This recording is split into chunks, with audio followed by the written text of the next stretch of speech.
Hello and welcome on back to another Talking To episode. I'm your host Teddy, and today I'm being joined once again by Hayden.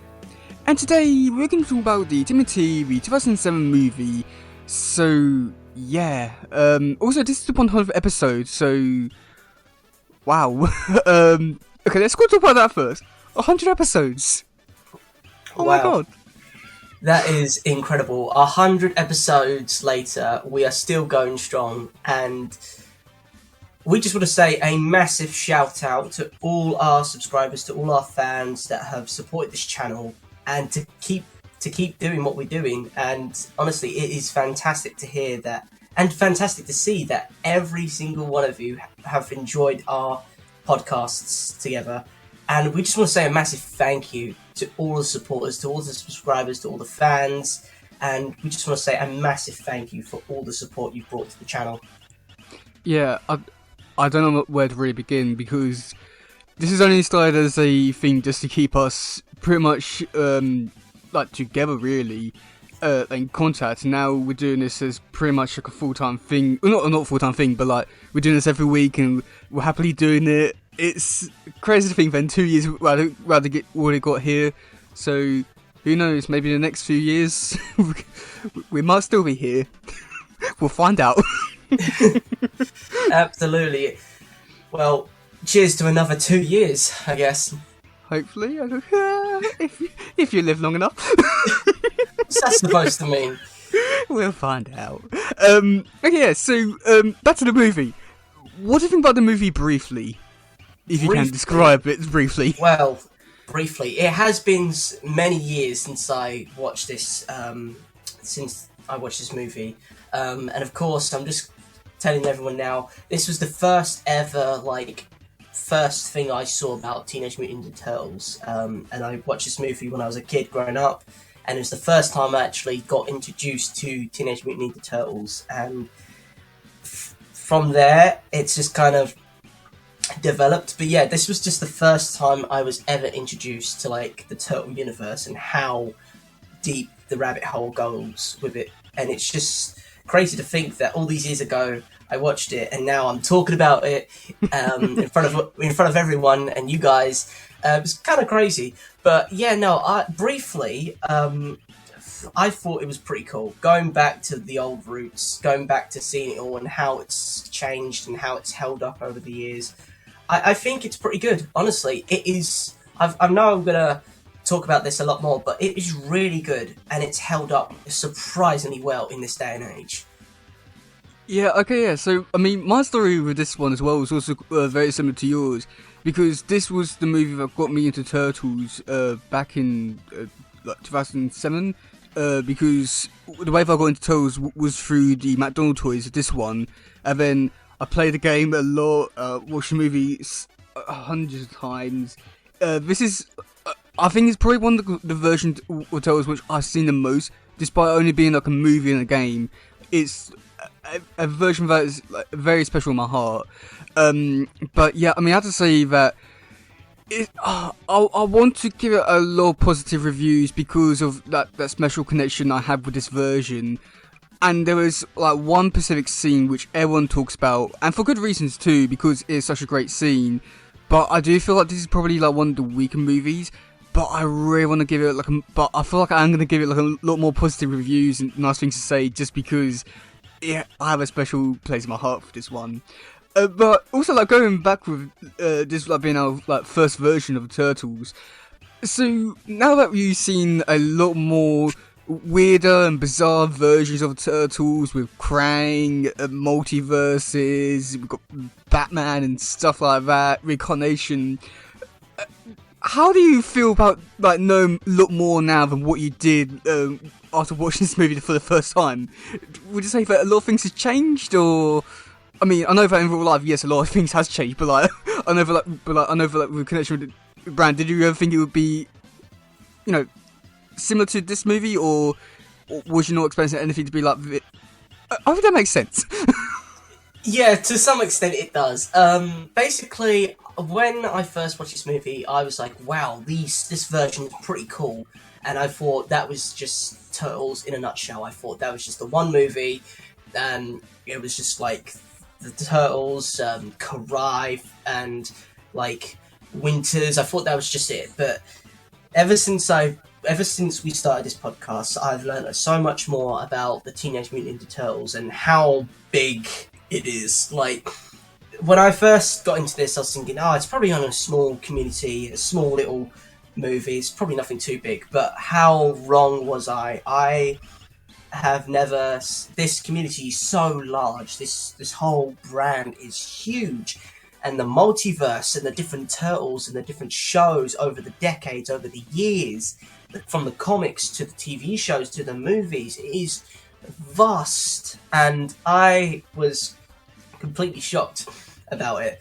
But seeing the movie now and comparing it to the rest of the series and movies that we've watched in the present day, I say it is certainly very different. It is very different to what it was originally, and of course now that I know a lot more about the history of the Turtles and the history of like the whole universe within the Turtles franchise, I say it's pretty different. But to be honest, I really liked it.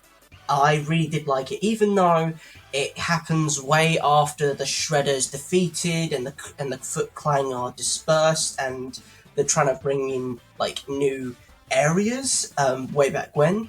And I thought it was really cool. But of course, with the other series that I've watched, it is completely different on a completely different scale to what it was back then to what it is now. And I hope you guys, the audience, can understand where I'm coming from with this, especially for someone who has been watching the Turtles for like the very first time. And so I'm just trying to piece everything together in a words that everyone could understand. But to be honest, I think it's held up really well, and I really do enjoy this story. And to some extent, I gotta say, I prefer this story over some of the other movies that I've watched. I'm not saying that the recent movies are bad in a way, but I prefer the more DC, like, I'm not too sure, like, I would like describe it as darker tones, that's the one, yeah. A more of a darker tone, more superhero, supervillain sort of style. And I prefer the 2007, thank you. The 2007 version better than some of the other movies in the present day. Like, don't get me wrong, I do enjoy the present day movies, but I prefer much of a darker tone, a more like, a more darker, more like violent mature sort of thing. Yeah, mature. That's a good word to use. A mature tone. But that's just my opinion. But what's your opinion about this, Teddy? What's your stance on all this?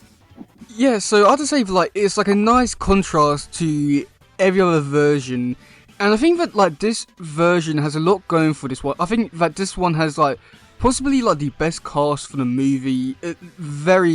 Every character, I think it suits the voice extremely well. And there's a lot of like new interesting elements into this series, such as like the Nile-Watcher stuff, Leonardo going on a pilgrimage to Africa, I think, or South Africa to learn like a bit more about training and all that, and even Turtles having jobs. There's a lot of like really interesting elements within this story, and I do think that the emphasis on Raph and Leo's relationship throughout the whole story is a really nice touch, as it really does like give them something new to expand upon the characters and something much more interesting. But I do feel like at the same time there's a lot of limitations towards that, which I do think we'll be getting into in just a second, where everything else is just under the vert. But I'd say like there's a lot of stuff in this one that just works so well. And because in fact this was like for a kids movie, it has like a lot of like mature, dark elements to this movie that doesn't really. It seems like it's a movie for everyone that everyone can enjoy, and not just trying to just go after like specific audiences. And I don't think it's necessarily like a bad thing, like going after certain audiences, but I do think that it can limit the amount of people actually enjoying the movie. And I think that this is something which everyone can enjoy, and because it's not connected to any prior universe, it does have, it can, anyone can watch it and just still love it. So yeah, oh boy. So yeah, where do we really begin with this one? Yeah, okay, let's talk about some of the characters. So, with most of the characters, that they're just there. I think that's like the best way to describe it. They're just there. Okay. Yeah, no, because you got Donnie, Mikey, April, Casey, Splinter, sort of like Stone Generals. They're just there. Like, they do stuff, but they're not important, if that makes sense. Because the main focus is on Raph and Leo, but they're just there. I think that's like the best way to describe it. And when it's like, you've got 4 turtles, but you're focusing on 2 of them, it does make you question like what's the point of having the other 2 there? Because they're in the fight scenes and they're good, but again, they don't really add anything to the movie. Yeah, good point. They're just like in the background of sorts. Like, I think the dynamic and the relationship is focusing on Leo and Raphael, and that's where the core story lies. Yeah, no, I'd say like, because with this, it wasn't supposed to be a one movie kind of thing. It was supposed to be a trilogy, and the second movie was supposed to be focusing on Mikey, and the third one was supposed to be focused on Donnie. And I think that had they actually gone through with that and actually made all those other movies, then I don't think that this movie will be as criticised because, and we've had time to explore the other turtles. But I think that because it's only a one movie thing, most of these characters just feel they're there with their one personality trait, and that's about as far as it goes. And I say it's really not just because like all the characters, they have like really great voice actors and great designs, but they just don't do anything. And I think that's the most annoying part because Casey, he's really fun. He's a great character. Mikey, Donnie, they're great characters, but what do they add to the movie? They're just there, pretty much. Yeah, no, I do get that, but I'm guessing, like, don't get me wrong, they're just there in the background, but without them, it wouldn't be a Turtles movie, would it? Well, I know that, but like, if they were to be taken out of the movie, you'd still pretty much have like the same sort of movie because and still be doing like the same sort of stuff because it was just roughly like moving the plot forward. So it's all just like one of these kind of things where it's like it wouldn't be the same without them, but if you took them out, it would still be the same. Yeah, give or take. Yeah. We do have villains, new ones which I don't think people really care about, but they're kind of cool. So I've got Max Winters. He's he's an immortal billionaire. Does nothing as well. Anything to say about him? To be honest, going back and watching Maxwell Winters as like a main villain, now with the knowledge that I have about the Turtles now, I think he would have been a really good character. Like, if he was developed more within like the Turtle universe and like the shows and all that, I think he would be an absolute great character. But it's the only time he appears in Turtles. I know, that's the problem. Yeah. Like, he's such a great character. Like, he's been through all these generations. He's lived for thousands of years, and the stories that he has to offer, and the technology, and all these powerful empires that he's made and developed the world to what it is today. It's just crazy. And having such a cool character's backstory like that would improve the Turtle universe, I think. But sadly, like you said before, he's only in this particular movie, which is a real shame because I would have liked to see him a lot more. Sure, I don't know how it would play out for him in the other series and the whole universe in general, but it would have been really cool to see him a lot more often. I do feel like there was a lot they could have done with his character other than just being there and just telling everyone else what to do. I do feel like had he they brought more that warlord aspect to his character and made it so that like with the whole thing of trying to be immortal, it could maybe that could destroy the world or something, just so that it gives the Turtles more of a reason to go after them. He's not really much of a compelling villain. He's more of the Stone Generals, which are more of a compelling villain, but they're henchmen, so it's a weird combination of who's really the bad guy here. But I do have the Stone Generals, which I think they have really cool designs, and I do think they are pretty decent characters, but they have no personality whatsoever, which again it comes down to just like they're there. I think that's the only way to describe most of these characters. But what do you think about the Stone Generals? Seeing the Stone Generals for the very first time, they are pretty cool characters. Like, they are from a bygone era. They're they're 3,000 years old. They're stone statue warriors, and they're immortal, which is a pretty cool plot device because they can't die. They're literally just immortal. But with that, like you said, they don't have much personality. Like, sure, they got their cosmetics. One's a brute, one's assassin, one's like a general, and then one's like a hunter. But that doesn't show. Like, there's not enough screen time for them to show their different traits and personalities. It's just, oh, they appear, and that's it. Like, the only thing that I ever saw of one of the traits was the big guy. The big guy that smashes a giant dustbin on a monster's head. That's it. And that's all we get to see about that personality and trait. So I think like the most developed one was the one that was fighting Raph at the end, because I wouldn't even say he had much of a personality. I think it's just more of the fact that he was talking the most. Which I think that, like, we're really pushing for a personality trait at this point. But yeah. But yeah, I'd say like. Because I say it's annoying because like these have like really cool designs and some pretty decent backstories, and I feel like there's a lot of stuff which I could have done with it, but just don't do anything. It's annoying. But let's talk about the main characters. Leonardo. So he was the ghost of a jungle, and he comes back and he's trying to get everything in line. Yeah. Anything to say about his character? Well, seeing Leo in this sense is very different to how we would normally see Leo. Leo is usually in New York with his brothers fighting against the Foot, but of course this is in a different timeline, so we don't really know what happens to him in this sense. Like, all we know is there was a prequel comic series about it was explaining the events that led up to the movie, and in the series he revealed how Raph became the Night Watcher, and also why Leonardo went off to become the Ghost of the Jungle. So, oh, okay. We'll do that for episode 200. Yeah. Yeah. Probably forget everything by then, but we'll just dump everything there. Oh, jeez. Okay then.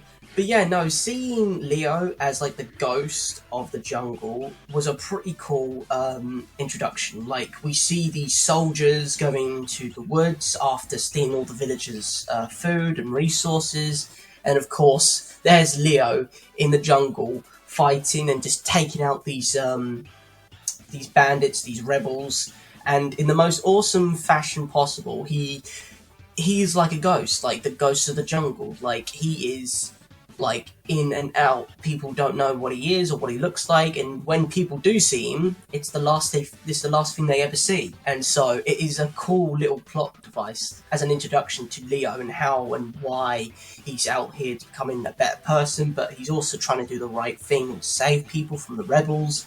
Like, it's a really cool introduction, and how it's all set up. Like, I really do like this version of Leo. Like, he's out there in like Central America, like trying to become a better leader, whilst also helping the people in the villages and protect them from the bandits. I think that's a really cool introduction.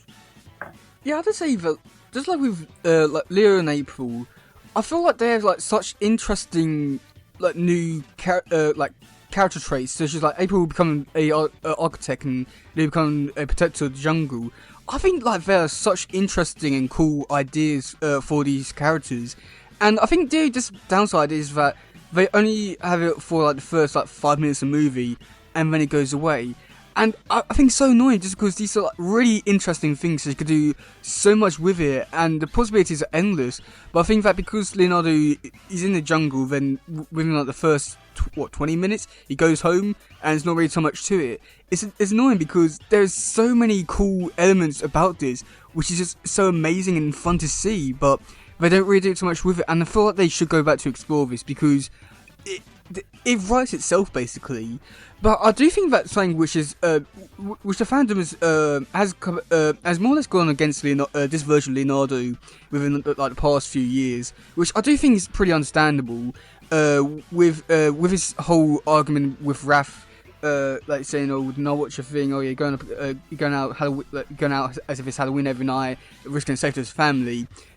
But it comes off as a bit hypocritical when you really think about like what Leonardo was doing in the Ghost in like, South Africa, and all the other times he's like gone out to try and help people.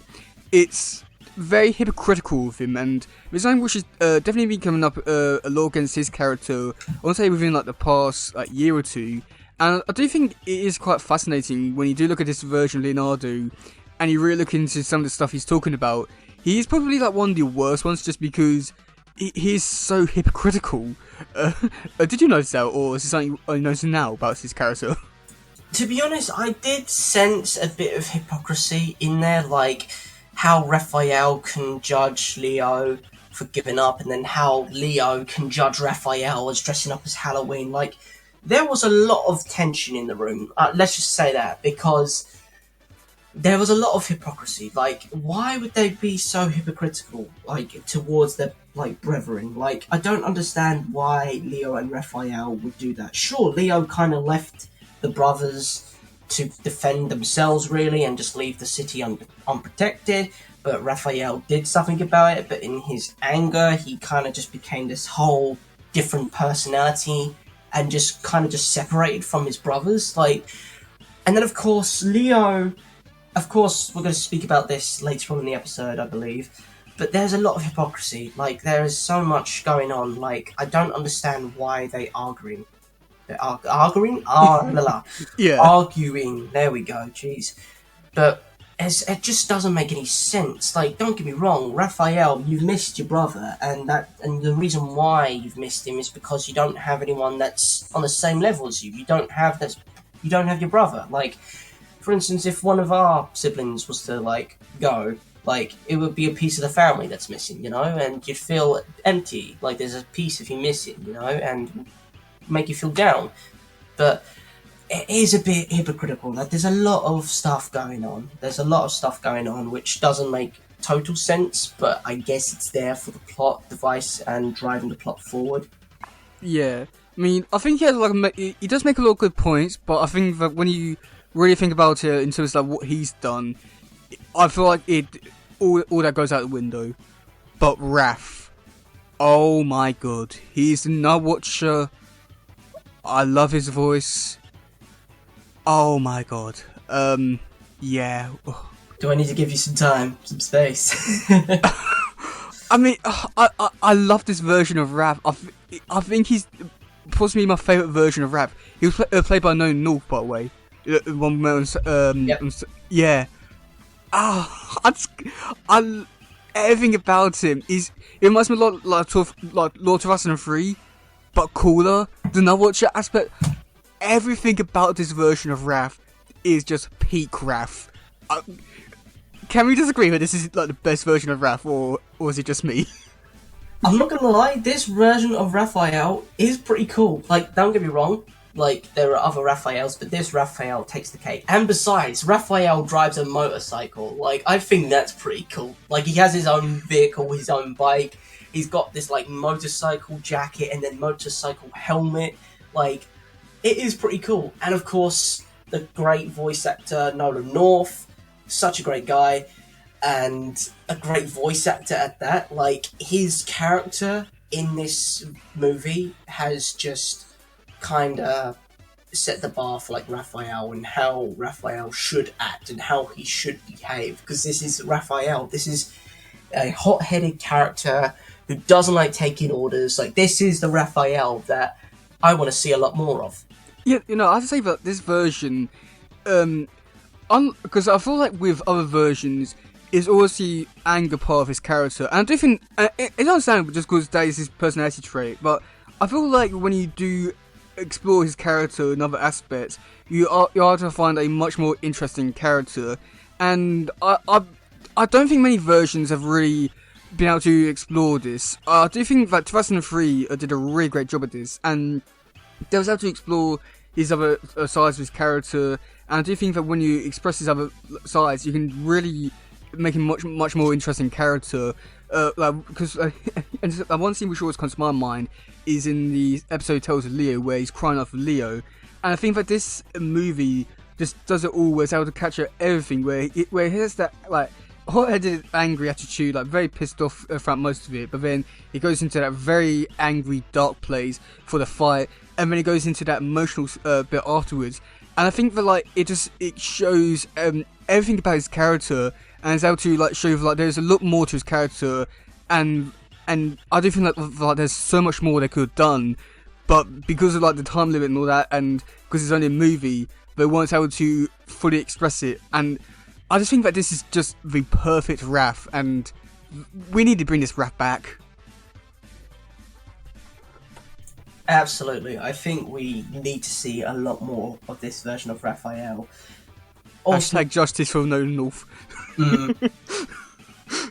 just a quick one as well. Why did they not make any more versions of this Raphael? Like, I know they had a trilogy going on, but why did they cancel? I know we're going off subject. It wasn't really so much a cancel. It was just because they started working on the second movie, but because at the time Paramount bought the rights to the Ninja Turtles, they decided to cancel every project going forward, and then just reboot the Ninja Turtle brand to the IW comics which we read recently.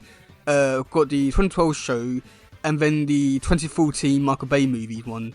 So it's annoying because there was a poster going around explaining because so for the sequel idea, the Turtles going to go to Japan to fight Karai, who's going to bring back the Shredder, and Mikey was going to join the Foot just because he felt left out. And in the third movie, Dante was going to try to stop the Triceratons from coming to Earth from invading. I mean, that is a perfect trilogy right there for each character to have their own time to shine. Why did they cancel this? That's what I want to know. Like, why? This was this a popular movie? Like, don't get me wrong, I really do like this movie, and I'm thinking many people would like it as well. But was this popular back then? Did they cancel it? Because, like, why didn't they make it? Like, surely when Paramount realised, it's like, okay, this is, like, a really good version of the Turtles, why don't we make this trilogy a real... Oh, yeah. Another thing, also, the company that made this movie also, they also went out of business as well, so... But I don't think that would like affect anything because they could change over. But the movie did, I want to say, it did decent. Over about 3 months, it made nearly 100 million. Oh, wow. And then it made 25 million in its first weekend. I mean, I know like by today's standards, that's like quite poor. But I think for back then, it did decent. I want to say. I think it did. I think it's like one of the top movies of on the opening weekend. It ranked number 1 box office on the weekend, beating out 300, The Last Mizzy, Shooter, Pride, The Hills Heavy Eye 2, The Reign Over Me. So I never heard of most of those movies, so I think it's not much competition. But yeah, I mean, I think it did well enough. Oh, and also another thing, this movie was also produced by Warner Brothers as well, so I feel like there could have been also some conflict there. I feel like this movie was just, I think it had like a lot of problems with the behind the scenes things, which I think may have caused some problems going forward with anything else. But it's annoying because there's so much good things about this. Oh, but okay. Anyway, moving on. Let's talk about some fights bits. Okay, let's talk about the first one. We've got Leo versus the Jungle Man. I mean, it wasn't very much of a fight, but I mean, I thought it was cool to see Leonardo take out all the guys. But I think that's about it, really. Just that bit there. Yeah, no, it was a cool little introductory fight scene. Like, we saw the bandits, and we saw them get taken out one by one, and it was pretty cool to see like Leo being the ghost of the jungle in that way. Like, I really did enjoy that, but it's not enough to like say quite a lot because it was just a quick small fight scene. There wasn't really much going on. Well, it wasn't even a fight scene, it was just like taking some people up into the trees. Yeah. Okay, so next one we've got the Turtles fighting Bigfoot. It was a fun fight scene. I think that's about as much as I can. It just had everything which you want to see. Turtles fighting big monsters, the Foot, fun fights with going down the building. It was just a fun fight scene. That's all I can really say about it. It was just fun.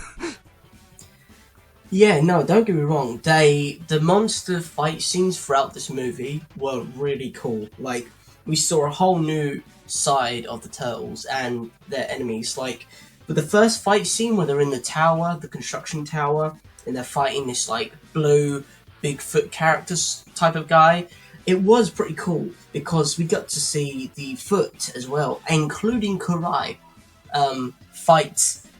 mostly fight Leo after the conflict of them losing Shredder. So, but yeah, no, I thought that was really cool, and seeing like it in 3D as well, like that was also pretty cool. Like all of it's in 3D, like, and seeing them fight in a 3D environment compared to like a 2D one, was just pretty cool. And of course, I really did like the graphics. Like, I'm gonna say this now, and I'm probably gonna repeat this for every other scene, but the graphics has held up so well in this movie. This movie came out in 2007, mind you, and even till this day, the graphics are superb. Like, hell, I'd even go and say that this movie has better CGI and graphics than some other movies that are coming out in the present day. Like, do you understand where I'm coming from with this? Yeah, I mean, I'd say that with the Turtles, they do look very. I'd say that every character looks really nice. I think the only problem with it is just the human characters. They feel like every other character that's coming out in like the like late 2010 or like no like late 2000s, like those kind of animated movies. I think it's only the humans which do look very generic, but the Turtles and every other character look like very good. Yeah, no, absolutely. Like, the Turtles are really good. Don't get me wrong, the characters kind of got, like, biggish eyes. Like Karai. Karai has, like, some huge eyes compared to Naples, like, weird one. Like, very skinny. And then... I don't know how to describe a body type. Very skinny, thin waist, but like, large... not large, but, like, bigger, like, chest and... You know, chest upwards and hips downwards, they're like bigger than the waist area. I don't understand how she's living. Yeah, no. With April's character, it's a very difficult one because it's very slim. She's very athletic, and of course, she does have like these also different proportions of her body. Like, it's small at the bottom, big at the top. Yeah. Like, the proportions are slightly different, but I didn't really pick up on that until you said it, so...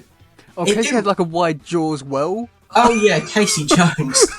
Casey's body was like small at the bottom and then it got bigger towards the top, and of course his jaw, he's got very strong jawbones, he's got a very strong jawline as well. Yeah. Okay. Yeah, so next, I'm going to say the best fight till last. So the next one, I wouldn't really say the Raph defending against the Stone General was much of a fight. It was okay. We do have the Raph versus the little brown guy, Jersey Devil I think it was called. Again, that was just such a fun fight scene with Raph using the kitchen elements to his advantage, trying to blow him up, and with his song choice, it was just a really fun fight scene that just it knew what it wanted to do, and it just leaned into it heavily, and it worked so well. Yeah, no, that was also one of my favourite fight scenes as well, with Raphael's character coming in, his body armour, and trying to help the civilians out as well. Like, because he's wearing this mask, he's like got this some sort of power. Like, he can walk into a human building and like cause carnage, and no one would even question whether he was a turtle or not. So it was pretty cool to see him. And of course, the little devil as well. I call it the little devil because it's got like, it's red and it's got two massive horns. It was really funny. Like, seeing Raphael like putting its finger towards him, it's like, could you, like, it was just seeing that. Was pretty funny. I was thinking, Raph, I don't think you want to put your finger near that. And then, of course, 5 seconds later, he's trying to tear it out. It's just really funny. And like you said, he's using the kitchen utensils to fight the thing off, and he's just smacking the hell out of this thing. And he's like, it is not going down. It's just so funny. Just seeing him getting, like, drowned in the sink by the little critter, and it's just really funny. And Raphael's trying to punch this thing off, but he keeps punching himself, and it's a really funny scene. And of course, the song that went along with it. Oh gosh, I'm trying to remember. Was it like Black Betty? Black Betty, yeah, Black Betty. I just think like this fight scene, this new one, like what he wanted to do, and it did it so well. I think this because that fight scene always puts a big smile on my face. It's just one of those moments where you can just sit back, relax, and just be like, epic. It's one of the best ones ever, I'd say.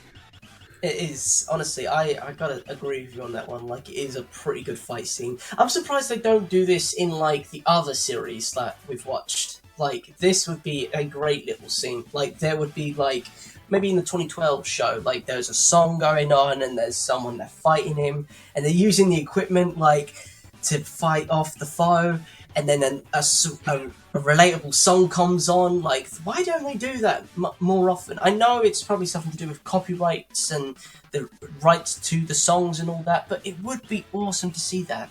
Well, if they did that, then they would show that they actually care about the fans, and they clearly don't. Oh yeah, no, oh my gosh, they can't care about the fans. Oh no. Caring about the fans, that would go against everything that they worked for. I'm like, yeah. It's almost like they don't want money. Yeah, I know, right? It's weird. Like, surely if you do good fight scenes with good music, then surely that would put you in a much better position because people actually want to see that and pay money to see that. Hell, I would. But should we just move on? Yeah, they're missing out on opportunities here. Like, they should really take some notes. Yeah. The company should take some notes on this. Okay, so for the last fight, because we'll talk about the Raphael one afterwards, because I know we've got a lot to say about that. So for the last one, we get to see Mattel's fight the Stone Generals before the monster takes them away. Anything to say about that one? Which one's this? Is this towards the end one? Because I feel like we're missing a step here. The one in the tower where Turtles are fighting the Stone Generals. Okay, no worries. We'll talk about the Liam and Raph one afterwards, because I know we've got a lot to say about that one. Yes, A lot. Okay. Gotcha, okay, I was going to say, we can't skip that one out, because I've got a lot off my plate here. But yeah, seeing these Stone Generals fight against the Turtles, I think that was pretty cool as well, because seeing the Stone Generals fight against all the Turtles, and of course, Splinter coming in and fighting off the bats coming out of the pool, I thought that was pretty cool. And the interactions between Raphael and the General saying, "Oh, you should join us," and that's literally like the most important line there. Like, we see a character and a personality of what the General is, but hey ho. Yeah, no, I thought that was really cool. I really did enjoy the fight scenes with the Generals and how they crawled out the pool like nothing ever happened to them because they're immortal. But yeah, no, I really did enjoy it. But I've also got to give a shout out to the fight scene outside of the tower as well. That was pretty cool. Oh yeah, that one just felt like it felt like a video game kind of thing. You just want to smash all the buttons out. It was like Street Fighter, but in 3D. Street Fighter in New York City. Yeah, absolutely. It felt like a video game. And just see the ninjas, there must be 1,000 ninjas against a few people.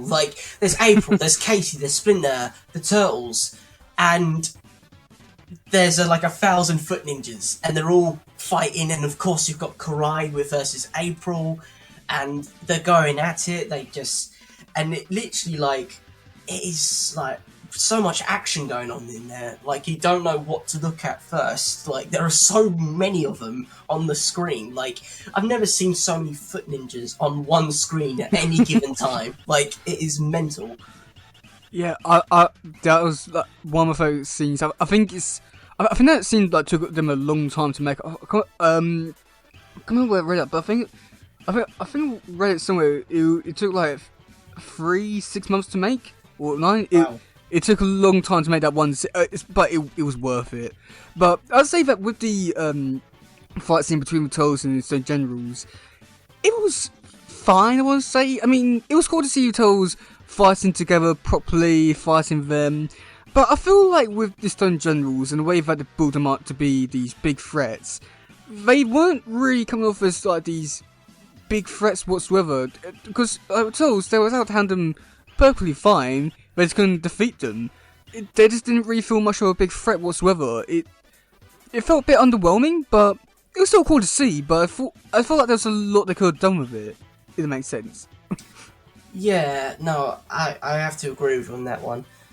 Because we saw in the beginning bit where and they're taking on armies for them, and then went in like the stone form whatsoever, and it's how to take them on like easily, and yet here in the the stone form, they're just they're doing alright. Like no one's really has up advantage or anything. They're just there. I feel like there's so much they could have done with them, like to do anything, but.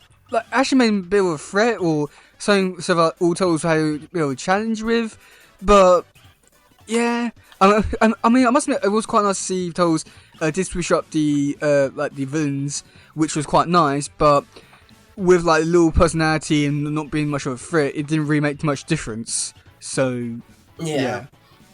Okay, so the fight we need to talk about, and it's the thing which everyone talks about. The only thing anyone talks about for this movie is the Raph versus Leo fight. Can we just say that this is peak Turtles? Yeah, no, I must say that it is one of my favourite fights within the Turtle universe because it's Raphael versus Leo in 3D format, and we get to see a whole different side of Raphael and Leo in their brotherhood relationship. Like, it's certainly one to talk about. You have to say that like the thing that I think works really well is how they're able to build up the relationship between the two characters and see them get like more and more annoyed and see how much they disconnected from like their time apart. And I'd say that I do find it like so fascinating to see that this is where it boils up to, and you see like the emotional intensity of this fight scene, and then going into it with just how intense and quite brutal in a way, like because they're doing like some shots which definitely would have killed each other, and everything about it, the music, the lighting, and everything about it is just peak. It's just this is where Toll's peaked at, I'd say, in terms of where like fights could go, and I don't think they'll ever be able to top this one. And I feel like this is probably going to be the I feel like this is like the standard which every Ninja Turtle movie or every Ninja Turtle project has to live up to in terms of the fights. So far, they've not been able to top it, but this one, it's just perfect. I don't think there's enough words that can truly describe it in this like short little podcast. Yeah, no, absolutely. I can see that you're very passionate about this particular fight scene, and it shows. Like, this fight scene, for me, watching it again after all these years, I'm like, wow. Like, how good is this? Like, the relationship and, like, the whole story behind it. How Leo finds out that Raphael is the Night Watcher, and that he's just, like, fighting against his own brother. And then, of course, then Raphael, in his anger and in his rage, then fights Leo. Like, and of course, this is where I refer back to, like, the maturity of this movie. Like, the DC, the darker tones, because it's set in the rain. It's like something out of a comic. It's something out of a Batman movie or something. And they're fighting on the rooftops. Like, Raphael is going at it. Leo's going at it as well. But, like, Raphael, he's, like, so headstrong on fighting his brother. Like, don't get me wrong, I think Raphael could have killed Leo in this scene, like, straight definitely. up. Like, Leo could have died by his brother's hands. Like, literally, I've never seen Raphael in this sort of way before. Like, Raphael's character has completely changed. It's like he was turning over to the dark side or something. Like, his expressions, his whole body language, his whole personality, it's like it wasn't Raphael. It's like someone had switched off Raphael and put on this mask. Like, the Night Watcher was taking over Raphael, and Leo could not recognize his own brother in that scene. Like, that's how deep it went. Like, even in the fighting scenes with the rain and everything else, which added to the atmospherics, was really cool. Like, this is the stuff that should be produced. Like, people want to see this, and from hearing about what others think about this, I think it's a really popular fight scene, and I'm surprised that many productions and many companies don't utilize this sort of fight scenes. Like, they don't utilize this sort of combats, this story arc. They don't utilize it as much as they should do. Because, hell, I'll watch it. You'll certainly watch it, and I know many of you guys in the audience would probably be the same. You guys would probably be passionate to watch this again in a different production. Like, this is such good material, and they're not using it, and this is where it gets really annoying. Yeah, also, another thing which I want to bring up is the voice acting in this scene. Oh my god. It was perfect. Don't you agree? It was just perfect the way they were going off each other. The line delivery, it was perfect. And I think that this is definitely the reason why we need voice actors to do their job and not get celebrities to come in and do their work. And I feel like this is a really good comparison. Like, it was like 2003 and also this version, they have proper voice actors to do their job, and they do it amazingly well. And this scene is the best example of voice actors at their very best, bringing the whole scene to life. Because I think, like, when you look at like 2012, well, most of them are voice actors. You do have some in there. I'd say like a good majority of them are in there just because of the name. Such as like Raphael, he's played by Sean Astin. He does a really good job, but when you compare it to something like this, it's night and day. And you know, Sean Astin is a good Raphael. He's not a great voice actor, but this. Oh my god, we need to bring voice actors back to doing their job. What?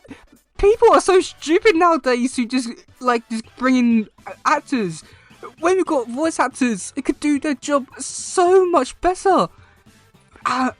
Again, like North James Arnold Taylor, it was just peak. This is I'll say it's the best of their career. Wow, okay, that is certainly a lot of... Yeah, I can definitely tell that you like this a lot, so... But you do agree with me, but most of this stuff... I agree with you, 100%. Like, half the stuff they're bringing out these days is not... It's like we're... Like, the stuff they're bringing out these days is not comparable to what the stuff they were bringing out, like, 10 years ago. Like, so much has changed within the industry of voice acting, like... They bring in, like, celebrities and all this other stuff. Like, don't get me wrong, there are good voice actors in this today's world, but back then, voice acting was on a whole new level. Yeah. Because the technology that they were developing to do something like this, and the whole industry developing voice acting as a whole, was much more greater back then than it is now. Like, to some extent... I don't want to say that they're becoming lazy within the industry, but they kind of are. Like, they're becoming so slow with it now. There's a thing. I want to say that they're devolving a bit. Like, back 10 years ago, they were evolving. The whole industry was evolving. The voices, the whole acting was evolving. But now, we're coming to a stage in, like, 2024 now. And this is not stuff... that is good enough now, like, for the audience, for the people, the actual community that was the start of these projects. They're not sticking to the original material, they're not sticking to, like, good voice actors, and it's just becoming a bit of a sham. Like, it's devolving. Do you understand where I'm coming from? Like, the stuff they're putting out back then was amazing, but now the stuff they're putting out here, it's just kind of meh. Yeah. To some extent, yeah. It's meh. Yeah, at best. Like, what's up with this? Yeah, I'd say, like, people are watching the new stuff because of the actors, not because of what it is. But also another thing with this scene, which I think is also another interesting thing with, like, most like production stuff for voice acting, because most voice actors, they'll just record the lines by themselves. But this line in particular, this one, and did have both actors in the same room, and it works so much better because with the emotions playing off each other, it works so well. And I think because You could give like loads of examples of like movies which did do that kind of thing, but I just don't think it comes off in this kind of way where it just comes off so naturally. To the point, well, I don't know if they actually hate each other in real life or anything like that. It's just so insane because I think like one of the most recent ones that came out this year, which I can think of, was Kung Fu Panda 4, which had both voice actors, Jack Black and Joaquin Phoenix. I think that's the name. Is that it? No? I think I'm probably thinking of the wrong person. They're in the same room doing their lines, and it works well enough, but it just doesn't have the same kind of effect that like what these were going through were like. It's their job and they do it extremely well. Oh my god. But yeah. So yeah, do you have anything else to say about this movie? Because I feel like I've said everything I wanted to say and a whole lot more. Just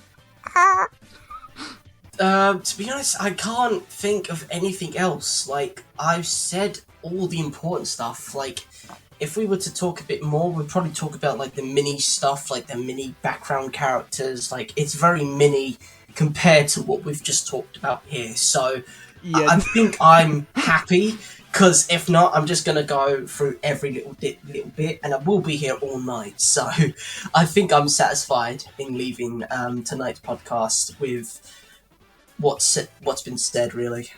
Okay, we'll go over like some other stuff like from the movie about in terms of the other bit. Okay, so for the reception, it was mostly received pretty well, but it was received like with mixed reactions about everything really. I think the only thing that it was praised a lot for was the animation, but yeah. Okay, so for the box office, it did make 25 million in its opening weekend, 95 million worldwide during a nice one-day run in the theatres. But I'm pretty sure that if they were to release that now, it would be a lot higher. For some home media, they released it. Warner Brothers was one that released it for DVD, HD DVD, and Blu-ray. And on the DVD, it's really weird because they have so many different languages. I think it's like about 3 pages full of different languages you can watch the movie in, which is nice. But yeah. And also on the DVD, they had a commentary from Kevin Monroe, which a waste of time, really. There was some alternate scenes with Splinter and the backstory, and also an ending with April and Casey getting married, and Casey taking on the Night Watcher, which I think that would have been very interesting to see. A deleted scene seeing Mikey give food to Splinter. A side-by-side comparison of storyboards and CGI action. This was with the bit where where Raph and Leo all the was going towards the Bigfoot, but there was a lot of differences, such as in that scene, Raph and Leo would have a bit more of a I wouldn't say an argument, but like run towards the building and throw each other into walls. And then there was also interviews with voice actors, but there wasn't really too much with that bit. Okay, so for awards, this won in 2008 for an Annie's Award. It was nominated for storyboard in feature production, with the nominee for Sheen Song, but it was only nominated, so it didn't win. Now the trivia for this one, it has quite a bit of trivia. So for the first bit, so in the scene where Splinter is storing with his helmet, Russ Nightwatcher's helmet and Michael Cowbun Cole head. At the end of the film, we can see homages to other films such as the Mirage comics.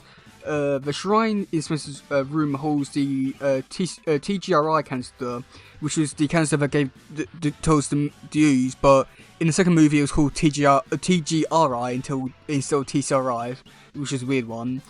It has the Shredder's helmet from the first movie, as well as the live action, as well as the foot mask from the first movie, the time setter from the third movie.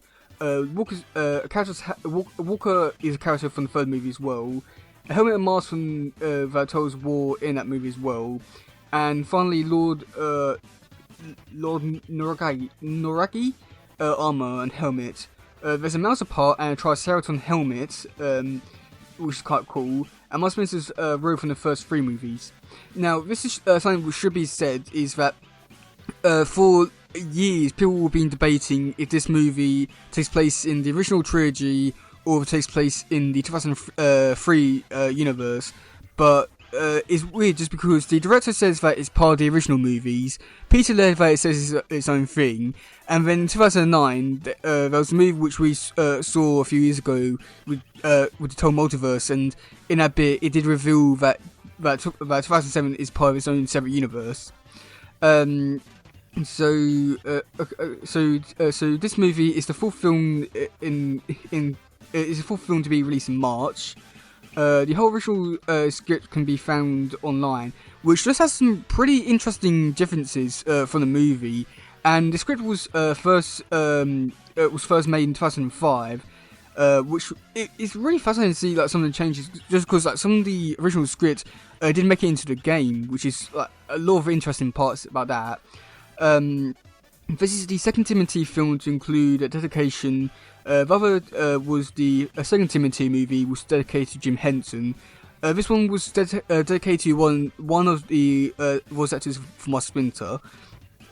So one of the names for the film in pre-production was called TMNT Immortal.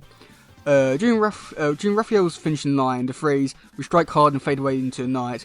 This was a line that was used in the first TMNT comic. I think it was actually the very end, like the final line that was said in that comic. Also, the last line, "I love being a toll," has been said in live-action movies in 2003 series, opening until season 4. In several parts in this movie, it's been shown that Raphael was left-handed. During the breakfast scene, Raphael was fully eating his cereal with his left hand. Okay, that's kind of cool, but at the same time, it's not really, I wouldn't say that's part of trivia. What is that supposed to represent? Like, is Raphael right-handed in the others, or what? I mean, it's cool, but what did I really add? Okay, so while Leonardo, Raphael, and Donatello have brown eyes, Mikey has blue eyes, which is supposed to represent his bit more innocent and all that. It should also be noted that Leonardo, Raphael, and Donatello have different shades of brown eyes. Leonardo has golden amber, Raphael has a dark hazelnut colour, and Donatello has a chocolate brown colour. Again, that's cool, but what does that really add to this trivia section?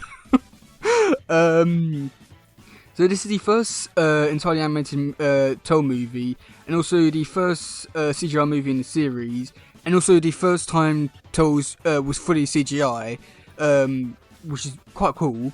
So according to Cameron Rowe, he stated that they are 18 and 19 years old range. Cool. This was Marco's last film. He was an... Oh yeah, this is quite sad because they did have 2 voice actors, which I'll talk about. I'll go over the names because I can't. I definitely about to say them fully. But so and the director at San Diego Comic Con, he announced that one of the voice actors will be voice Splinter. But then, and sadly, after he announced that, the day after that, he unfortunately passed away. But fortunately, and this was his like last role as well.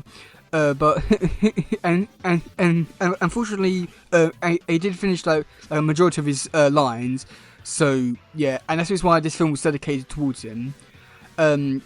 Some of the 13 monsters are based on actual monsters from popular myth. The first one appears in the unfinished building. It's based on Yeti. The next one is captured is obviously the Cyclops. The one that eats pigeons on the building clearly modelled on the gargoyles, and the one in the Dinner Bridge to mine the Jersey Devil. The other dimensions from where the 13 monsters originated is likely either reference or meant to be to Dimension X. Oh, that would have been cool. Oh! That would have been amazing. That sounds cool. Actually, speaking of Dimension X, just one moment here.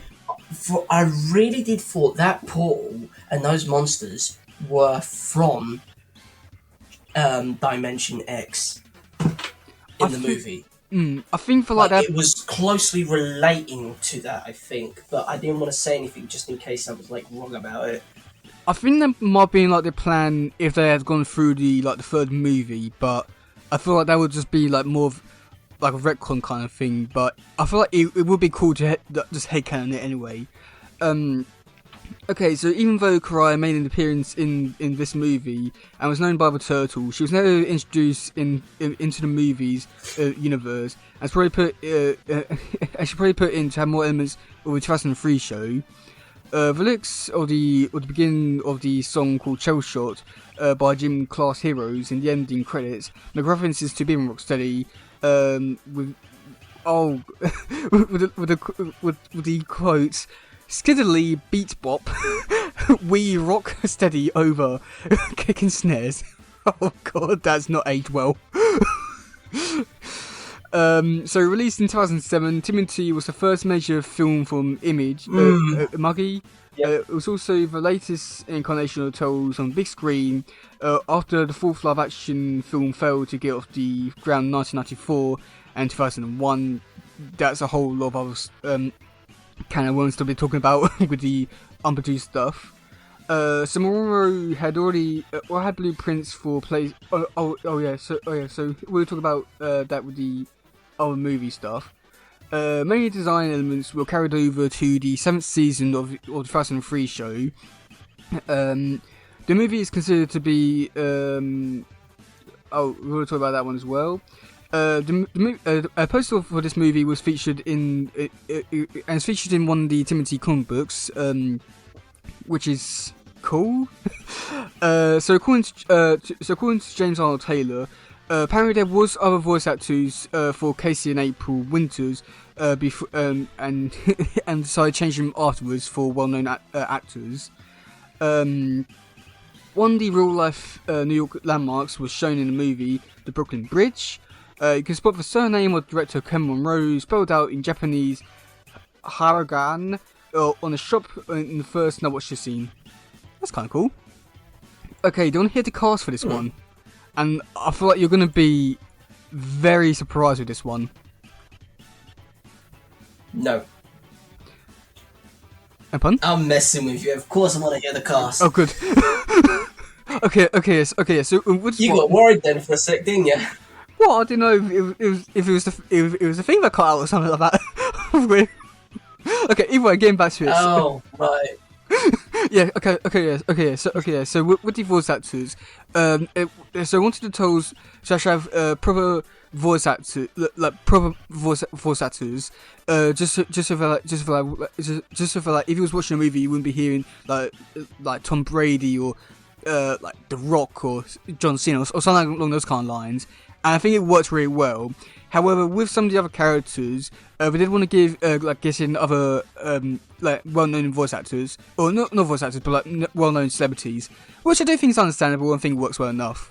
So Raphael, played by Nolan North, we got to see him a few days ago. Amazing guy. James Arnold Taylor played Leonardo. Have you seen Star Wars: The Clone Wars? Yes, I have seen that several times. He plays Obi-Wan Kenobi. Yeah. Really? Yeah. Yes. Sorry, it was kind of out here. So yes, I have seen the Clone Wars, and yes, I did know he plays as Obi-Wan Kenobi, which is awesome because I loved that show as a kid. And to this day, I still think it's one of the greatest shows, alongside Teenage Mutant Ninja Turtles, of course. So, okay, so we had. But yeah, no, it's a great show. So we had Mikey Kelly playing Michelangelo, Mitchell Whitfield playing Donatello.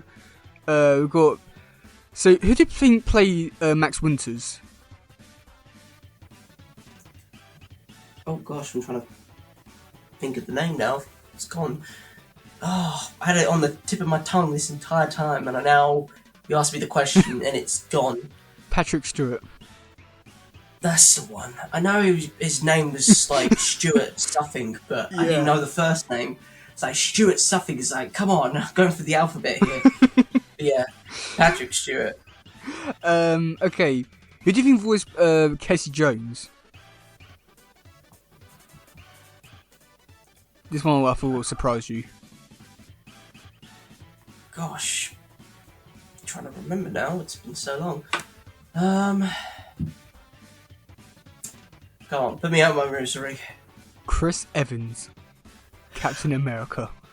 Oh my god! Yes. How, actually, now you say it out loud, it makes me sound like an idiot because it should have been obvious. Chris Evans as Casey Jones, like I feel like he could play like a live action version. I think he could do a decent job. Casey Jones, Chris Hemsworth. Yeah, I'd say it might be. Chris Evans. Not Chris Hemsworth. I thought that definitely going in the wrong direction. Oh god no. Yeah, no. But I think He could pull it off. Well, I'd say if he was like skinnier, like he is massive, like he's like built, so it would be like. Well, look at 2003 Casey. Like he was jacked and he was cool. I think it could work if I think it could work if yeah. Okay, who do you think voiced April? Ooh. That one's a bit more difficult. I tried figuring that one out, but couldn't narrow it down. Sarah Michelle Gellar. Gellar? Yeah.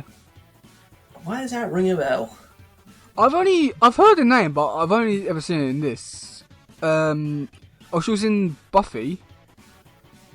Buffy the Vampire Slayer. Oh, okay. Yeah. I don't think I really watched that as a kid. Like, I heard of it, but never really watched it. Okay, who do you think okay, this one I feel like also surprised you as well. Who do you think was the narrator for this movie, in terms of like the first opening bit? Oh gosh, I know he's been in a lot of good movies, like the John Wick movies. Lawrence Fishburne. Fishburne? Hold on. Yes, Lawrence Fishburne. Okay, so for Splinter, this one he was played by two people, Marco Isawamatsu. I know I said that wrong. And also, and for some scenes, it was also voiced by Greg Baldwin. For Cry, voiced by Zhang Zi. I hope I'm saying that right. The Colonel, the one which you know went in for like killing him in the jungle. That's voiced by John DiMaggio, who was and we recently saw him in 2012 show as the Pizza Face. He's done easy and everything. He plays the robot in Futurama. He does a lot of voices. And then Kevin Smith was in this one as a diner person. The big stone general, the one with the hammer, he was played by Fred Tassel, who did the voice of Stronko in 2012 show. It was the Russian arms dealer. And okay. Yeah, it gets more surprising. With the one that Raphael was fighting at the end, he was played by Kevin Michael Richardson, who does the voice of 2012 Shredder. So, like, I mean, it must be cool to see like a lot of like actors who made the first appearance in Turtles go on to do stuff in 2012. But then there was also other generals such as got General Sapintano, played by Paula Mataniolo. Yeah, I think that's. Yeah, I think they're missing one general here. Okay, either way. Oh boy. So, yeah. Do you have anything else to say about this one, or is it all done with this one? To be honest, I'm sort of done. Like, I think I've said what I've needed to say. Yeah. Well, yeah, I said everything I wanted to say, and just like say again, a big thank you to everyone who has been here for 100 episodes, and hopefully here's to the next 100. Absolutely. Once again, from the bottom of our hearts, thank you ever so much for supporting this channel, and thank you for being awesome. Like, you guys supporting this channel, keeping this channel alive and going, and just supporting us throughout is a great many thanks to you all. So thank you ever so much for supporting this channel, and we hope to see you in the future. Yeah, thank you so much. So, this has been another episode of Talking Turtles. I've been your host, Teddy. And I've been Hayden. And we'll see you all soon. Goodbye, yo. Bye. Bye.